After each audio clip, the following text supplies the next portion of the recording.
بسم اللہ الرحمن الرحیم۔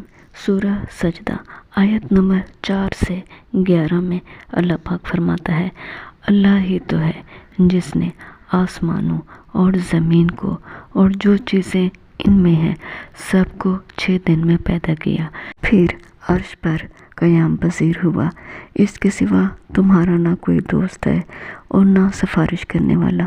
کیا تم نصیحت نہیں پکڑتے؟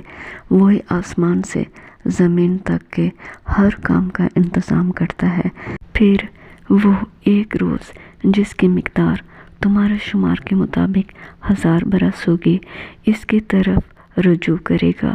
یہی تو پوشیدہ اور ظاہر کا جاننے والا اور غالب اور رحم کرنے والا اللہ ہے، جس نے ہر چیز کو بہت اچھی طرح بنایا، یعنی اس کو پیدا کیا اور انسان کی پیدائش کو مٹی سے شروع کیا، پھر اس کی نسل خلا سے یعنی نطفے سے یا حقیر پانی سے پیدا کی، پھر اس کو درست کیا، پھر اس اللہ نے اپنی طرف سے روح پھونکی اور تمہارے کان اور آنکھیں اور دل بنائے، مگر تم بہت کم شکر کرتے ہو۔